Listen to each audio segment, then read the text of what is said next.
السلام عليكم ورحمة الله تعالى وبركاته إلى هانتين با كسر دوالة برنامج كارا maanta insha Allah biidhnillaahi mawla waxaan isla eegi doonaa waxa weeyaan wax kale maaha waxaan isla eegi doonaa waxaan samayn doonaa foomkeenan waxaan ku samayn doonaa Visual Studio ama C# markaa waxaan u samayn doonaa qaybtii passwordka ama passwordkii usernamekii iyo loginkii videoga ku xigana waxaynu ku xigtin doonaa loginkeena ayaynu ku xidhi doonaa database isla markaasi MySQL-kan ku xidhaynaa marka MySQL-ka table-ka passwordka iyo usernameka inoogu jira ayuu loginkeenu ku geli doonaa bismillaah ugu horreyn waxaan soo kicin doonaa Visual Studio-geena oo Visual Studio 13 haddii uu taskbarka ku yaalo haddii kale aan computerka ugu jirno waad soo download garaysan kartaa linkigana qaybta hoosaan kaa tusi doonaa meesha laga soo download garaysanayo markuu saa inoogu soo kaco Visual Studio-geenu qaybta startiga ah baynu waxaan oran doonaa new project baynu bilaabi doonaa new project-geena marka hore template badan buu ku siinayaa oo waxaa ka mid ah Visual Basic C++ C# markaan waxaan dooranaa qaybta C# inaan dooran doonaa waxaan dooran doonaa window form applicationska ayaan dooran doonaa markaan window form applicationka doorano waxaynu samayn doonaa halkaa magac baynu ula bixi doonaa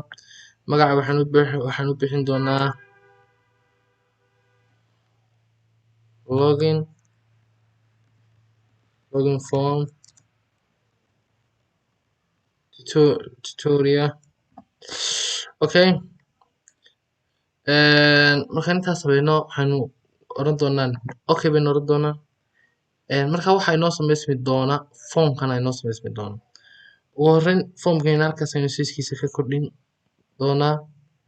foom yar oo qurux badan oo login ah markaan foomkaas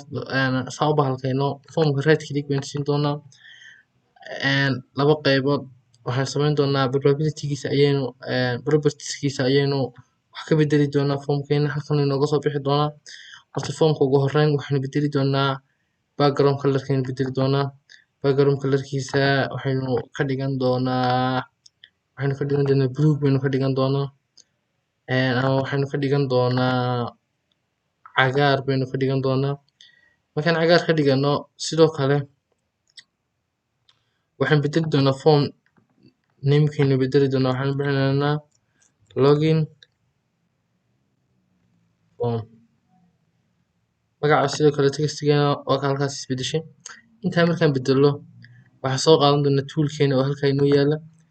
waxaynu soo qaadan doonaa label baynu soo qaadan doonaa labelka waxaynu soo qaadano halkaas aynu kusii past ka oran doonaa waynu qaadi doonaa labelkeena halkaas aynu ku qorin doonaa waxaan u bixin doonaa labelkeena propertieskaynu tegi doonaa magacaynu ka bedeli doonaa waxaynu u bixin doonaa welcome to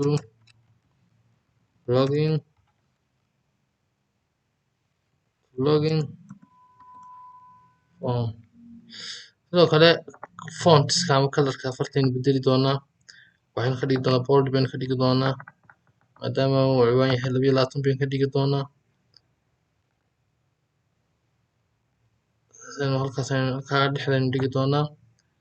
isla propertieskaynu ku noqon doonaa sidoo kale waxaynu bedeli doonaa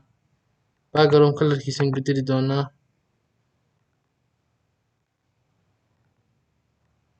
waxaynu ka dhigi doonaa midabka aynu inagu jecelahay midab alaaliya midabkaa doontaad ka dhigi doontaa kaasaan ka dhigayaa markaan intaas samayno waxaa inoo haray label kaleynu soo qaadan doonaa halkaasaynu dhigi doonaa labelka markaan halkaa dhigno propertieskaynu tegi doonaa ugu horreyn waxaynu bedeli doonaa magaca waxaynu u bixin doonaa waxaynu u bixin doonaa username okay waxaan bedeli doonaa propertieskaynu tegi doonaa waxaan bedeli doonaa farta kale fontigaynu bedeli doonaa font size-ka bold baynu ka dhigi doonaa fartan 14 baynu ka dhigi doonaa 16 ba ka dhig okay baynu oran doonaa halkaasaan dhigi doonaa isla kan aynu control plus c baynu oran doonaa halkaasaan control v ku oran doonaa waynu hoos dhigi doonaa isla kan baynu magaca ka bedeli doonaa isna waxaynu bixin doonaa password okay markaan labadaas sameyno waxaa inoo haray text box-kii baa inoo haray text box-ka oo meeshuu user kasoo gelinayay ama uu qoraalkiisa ku qorayay markaan intaas sameyno text box-kan soo qaadan doonaa text box-keena halkaasaan dhigi doonaa marka waxaan arkaynaa text box-keenu wuxuu soconayaa hore iyo gadaal laakiin hareeraha uma soconayo halkaa yar baynu soo furi doonaa multiline baynu ka dhigi doonaa markaas saynu rabnay intaas inoo leekaanaya haddaad rabto xaggan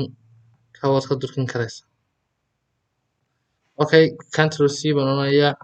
saan mid kale samaysto control v baan halkan oranayaa okay intaa markaan sameeyo maxaa ii hadhay waxaa ii hadhay haddaba bottonkii laga gelinayay ee loginka ahaa waan tegi doonaa halkaan ku noqon doonaa waxaan ku qori doonaa bottom okay bottomkan soo qaadan doonaa bottomkii waa kan halka yaala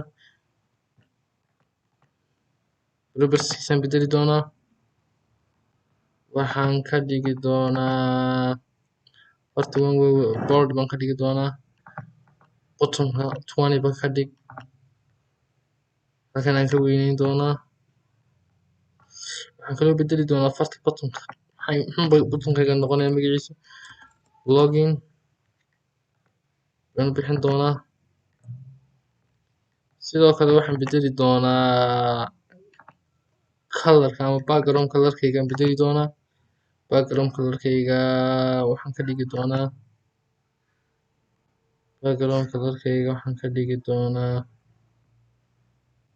background color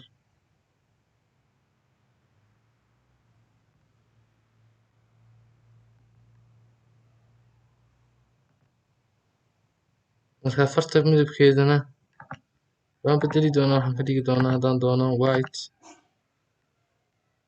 wax yar oo qurux badan baa soo baxay sidoo kale waxaan samayn doonaa halkaasaan soo dhigi doonaa sawirro yaryar oo usernameki iyo passwordkii ah okay marka text box-kan soo qaadan doonaa halkaasina waxaynu ku qori doonaa picture box-kan soo qaadan doonaa halkaasina saa u dhigi doonaa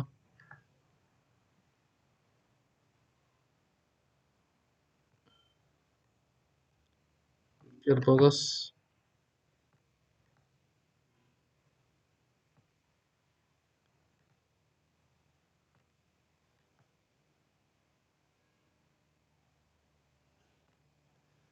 halkaasaan ka dooran doonaa size-ka uu noqon doono waxaynu ka dhigi doonaa okay markaan intaas sameyno picturekeenii waxaan soo qaadan doonaa meeshuu nagu save garaysan yahay bill metal waxaan doonaynaa usernamekii kan aynu ka dhigan doonaa iconkaasaan soo qaadan doonaa okay ayaan oran doonaa halka uu wada yahay isla kan aynu soo qaadan doonaa control c halkan iman doonaa control v isna waan bedeli doonaa use baan leeyahay image halkan import waxaan soo dhigi doonaa passwordka qafilkaasaan soo dhigan doonaa dena isna okay baan leeyahay haddaba waxaan isla eegi doonaa siduu kusoo baxaya haddaba sidoo kale intaanan intaa ka gudbin waxaan samayn doonaa waxaan horta isla eegi doonaa siduu kusoo baxayo halkeeni marka halkan iyada ah qoraal baa dee soo gelaya qoraalkan aynu ka bedeli doonaa password baynu ka dhigi doonaa okay kan iyo kan hoose tag labadaba propertieskooda tag farta qaabkeeda waxaad ka dhigtaa 12 ka dhig okay dheh qaybtan tag passwordka waxaan doonayaa inaynu starska ka dhigno waxaan tegi doonaa qaybta sug waxaan tegi doonaa password characterkaan tegi doonaa password characterka waxaan ku qori doonaa stars baynu oo ku qori doonaa control s baan oran doonaa waan run garayn doonaa. Okay, saa wada ogtihiin hadda bahalkeen saas uu soo baxay. Marka xaggaas waxaan gelin admin, xaggan dambena passwordka ayaad gashanaysaa. Marka login markaad tiraahdo yacni hadda waxaynu qaybta videoga ku xiga waxaynu doonaynaa inaan kusoo saarno loginkan. Markaad login tiraahdo in form kale ku geeyo oo markaa loginkana uu kasoo akhristo inagoo ku xidhayna SQL keena oo halkaa ka bedelan doona. Haddaad ka heshay casharkan aadna doonaysa inaad casharo sii shaaba oo taxanaha la socoto, channelka rukumo, sidoo kale subscribe saar, like tana ha ka ilaawina.